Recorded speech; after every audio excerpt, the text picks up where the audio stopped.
Why did we lose Judy? I had just seen them 2 nights before, and we were out laughing and eating at a local hamburger place. Yeah, Dave survived. He played basketball with me again, but it didn't affect him in the same way. I grew closer to God that night. He grew away. I'm not sure why. But when we look at James asking us to do something here. Unfortunately, it was a bad experience. Unfortunately, you can be promised that you're going to have some in your life. More than you want. Maybe you have a trial like that going on right now.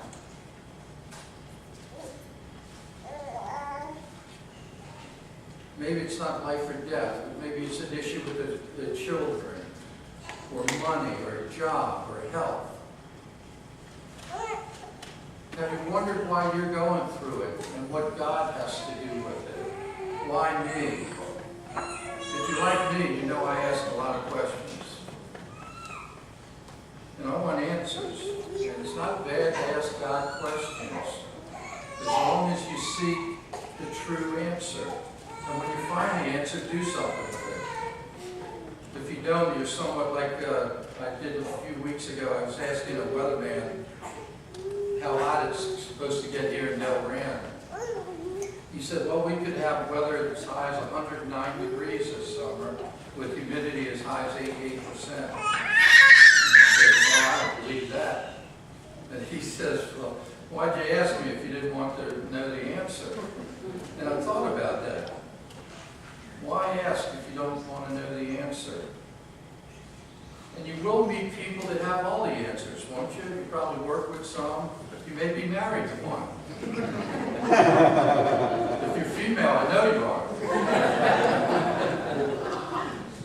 Well, I met a father at work, and he was telling me how his 6-year-old son had all the answers. And I said, really? He said, well, what brought that about? He said, well, he came to me one day, and he said, I want to marry the girl across the street. The fellow said, he was telling me the dialogue they had.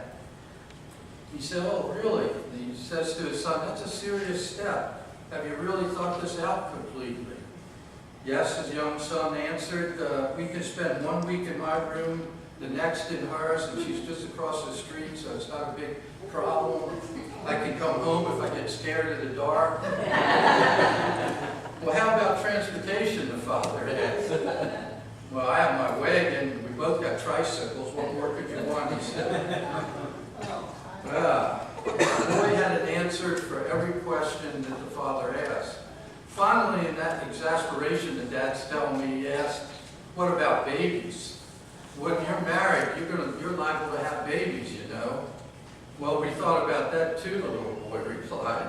We're not going to have babies. Every time she lays an egg, I'm going to step on it.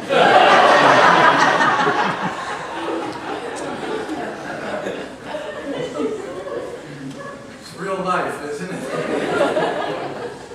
These are challenging times for many of us. Have you ever asked why in your life?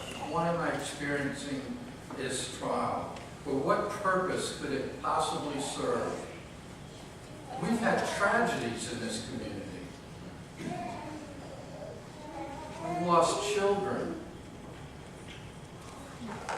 We've lost people that were on their honeymoon. We've lost children. Well, I think James will give us the answers if we look at it a little bit. And I believe there's also no middle ground here. When you have a trial in your life, you either turn toward God or you turn away. There's just no middle ground. There's just none. But it's your choice. We're going to do something a little bit different. I want to look at the verses in detail with you, but I want to ask you these questions first. Wayne, if you could put. Do you agree that joy is a good emotion and one to be desired?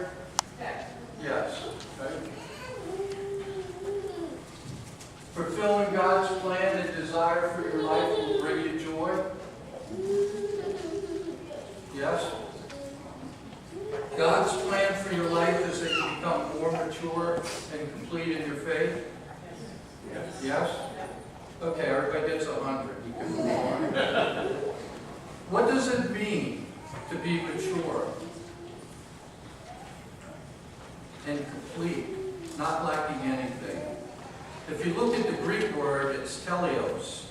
Actually implies more than maturity. It suggests becoming perfect, which is attainable only in the sense of our being made perfect in heaven.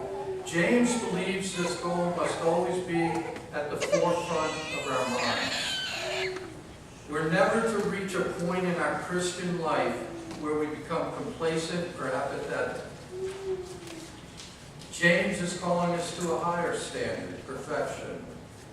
The other word James used is translated complete. The complete Christian is one who has his entire nature changed.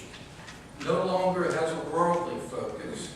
He's completely made over, completely sold out to Christ, not just in one area of your life, but in every area, every thought, deed, and action. Finally, James also says he's not lacking anything. This is a Christian who has the full armor of Jesus Christ, a Christian who knows how to think and react and behave in all of life's various circumstances.